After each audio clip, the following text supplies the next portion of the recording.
అమ్మ, మనం ఎన్నో కార్యక్రమాలు ఉగాదికి సంబంధించి చేస్తున్నాము. మంచి స్పందన లభిస్తుంది.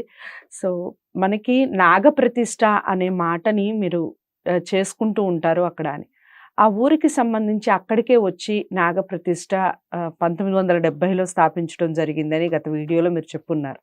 సో, నాగప్రతిష్ఠ అసలు ఎందుకు చేయాలి? ఏ సందర్భంలో నాగప్రతిష్ఠ చేస్తారు? అసలు ఎందుకు చేసుకోవాలి? దానివల్ల వచ్చే ప్రతిఫలం ఏ విధంగా ఉంటుంది చెప్పండి? చాలా మంచి ప్రశ్న అండి. నాగప్రతిష్ఠ ఎందుకు చేసుకోవాలి అనంటే, ఇది సనాతన ధర్మం. సనాతన ధర్మంలోంచే వచ్చింది. కొన్ని వందల సంవత్సరాల నుంచి ఋషులు, తర్వాత జ్యోతిష్య పండితులు, మన పెద్దవాళ్ళు చెప్పగా, తరతరాల మించి కొన్ని వందల సంవత్సరాల మించి ఇది ధర్మాచరణగా అందరూ ఆచరించుకుంటూ వస్తున్నారు. ఇవాళ మీరు నేను అనుకుని చేసుకునేది మటుకు కాదు. తర్వాత ఎందుకు చేసుకుంటారు అంటే, వాళ్ళ పరిస్థితులు, సంతానం లేకపోవటం కానీ, ఉన్నత ఉద్యోగాల గురించి కానీ, తర్వాత ఉన్నత చదువుల గురించి కానీ, వివాహ సమస్యలు కానీ, జాతకం చూస్తే జాతకరీత్యా కుజు దోషం, కాలసర్ప దోషం, మాతృకా దోషాలు, పితృకా దోషాలు, ఈ దోష నివారణ కోసమని జ్యోతిష్య పండితుడు గనక చూసి జాతకంలో ఇది ఉంది, మీరు నాగప్రతిష్ఠ చేసుకోవాలి అని ఆయన సలహాలు ఇవ్వటం వల్ల కానీ, తర్వాత ఎవరికి వాళ్ళు కుటుంబంలో సుబ్రహ్మణ్యేశ్వర స్వామి మీద, నాగేంద్రుడి మీద ఇష్టంతోనూ భక్తితోనూ చేసుకునేది ఈ కార్యక్రమం. ఇదొక ధర్మాచరణ, అద్భుతమైన కార్యక్రమం. ఎవరైనా చేసుకోవచ్చు. దోష నివారణ ఉంటేనే చేసుకోవాలి. కుజ దోషమో కాలసర్ప దోషమో ఉంటేనే జ్యోతిష పండితులు చెప్పారు అలాగే చేసుకోవాలనేది మటుకు అపోహ. ఎవరైనా చేసుకోవచ్చండి. జీవితంలో దంపతులుగా గాని, ఎవరికి వారు గాని ఒక నాగప్రతిష్ఠ కార్యక్రమం జీవితంలో తప్పకుండా చేసుకొని తీరాలి. ధర్మాచరణ, ఒక పుణ్య కార్యక్రమం, మహత్తరమైన కార్యక్రమం. ఆ యొక్క రిజల్ట్స్ అనేవి చాలా బాగుంటాయి, అద్భుతంగా ఉంటాయి. ఇవన్నీ నాకు భక్తులు కూడా చేసుకున్న తర్వాత వాళ్ళు చెప్పటం వల్లే నాకు కొన్ని కొన్ని విషయాలు కూడా నాకు తెలిసినాయి. ముఖ్యంగా సంతాన విషయంలో, సంతాన విషయంలో నాకు స్వానుభవం అంటే నేను చెప్తాను. మా అమ్మగారికి నేను 46 సంవత్సరాలకు పుట్టాను. అమ్మ నెలసర్లు ఆగిపోయినాయేమో అనుకుంది. కానీ దైవికం నేను పుట్టక ముందే ఒక 18 సంవత్సరాల ముందు ఒక అప్పుడు ఈ టీవీలు, మీడియా ఇవన్నీ లేవు కదమ్మా. ఆడవాళ్ళకి కాలక్షేపం ఏమిటి? చిలకతో శిష్యం, సోదెమ్మ, తర్వాత పూనా జ్యోతిష్యం, ఎక్కువగా నమ్మేవారు, దాన్ని ఆచరించేవారు. తర్వాత తెల్లవారుజామున బుడబొక్కలైనా, బుడబొక్కలాడు బుడబొక్కని అది చూస్తాము. ఆ రోజున ఇవే కదా. మధ్యాహ్నం పూట ఈ ఆడవాళ్ళందరూ కూర్చుని ఎవరు వచ్చినా పోనిచ్చేవాళ్ళు. సోదమ్మ వచ్చినా చాట బియ్యం పోసి, ఎవరు వచ్చినా పోనిస్తే అట్లా పూనా జ్యోతిష్యం ఒక ఆయన అమ్మకి జ్యోతిష్యం చెప్పి, అమ్మ నీకు ఎప్పటికైనా సంతానం ఉంది, తప్పకుండా పుడతారు. మగపిల్లాడు పుడితే నాగరాజు, ఆడపిల్ల పుడితే నాగమణి అని పేరు పెట్టుకో. ఇదిగో ఆ పుట్టిన బిడ్డకి కట్టు, ఈ తాయెత్తు ఇస్తున్నాను, ఇంత తాయెత్తు ఇవ్వటము. పుట్టినప్పుడు మాయ నాగసొరకాయలు వేసి భూమిలో పాతి పెట్టమని ఆయన చెప్పారు. ఎందుకంటే మా అమ్మని నేను కాస్త వయసు వచ్చిన తర్వాత అడిగా అనమాట, ఏంటమ్మా నీకు ప్రపంచంలో పేర్లు ఏమి దొరకనట్టు నాకు నాగమణి పేరు పెట్టారు. నాకు బాగోలేదు. కానీ బాగుంది కదమ్మా నాగమణి అంటే. అంటే ఇప్పుడు మనం ఈ కాలం ప్రకారంగా చూసిన మనీ అంటే డబ్బే కదా. అదేం కాదు, అది నాకు నచ్చల, పేరు అనేది నచ్చలేదు. నాగమణి అనే పేరు నచ్చక నేను పేరు మార్చుకుంటాను. రోహిణి నక్షత్రం కాబట్టి వావి మీద రావాలి, అలా పెట్టుకుంటాను. ఏదో నాకు వద్దిపోయారంటే, అయ్యయ్యో తప్పు, నువ్వు అలా అనకూడదు.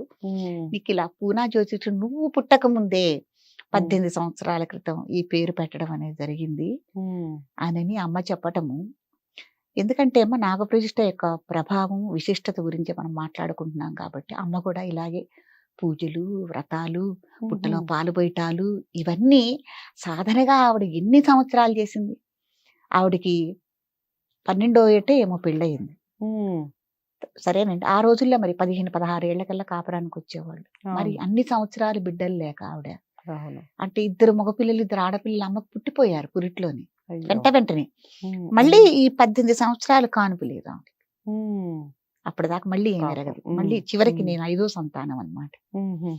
అందుకని అమ్మ పడ్డ బాధ ఏమిటో నాకు తెలుసు ఆ సంతానం గురించి. ఈ నాగప్రతిష్ఠల వల్ల అందుకని నేను ఈ మధ్య రీసెంట్‌గా నేను తెలుసుకుంది ఏంటంటే, అత్యంతంగా సంతానం లేమి, భార్యాభర్తలు సంతానం లేమి వల్ల బాధపడుతున్నారని నాకు తెలిసిందండి. ఇంతమంది ఉన్నారా ప్రపంచంలో పిల్లలు లేక?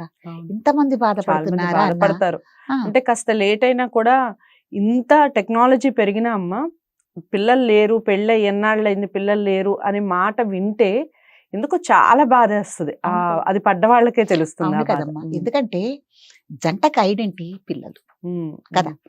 వాళ్ళు చూస్తారా చూడరా అనే తర్వాత ముందు ప్రతి జంటకి ఐడెంటిటీ ఏంటి? ఆ వంశానికి ఐడెంటిటీ ఏంటి? ఆ వంశం అభివృద్ధి ఏమిటి? పిల్లలు.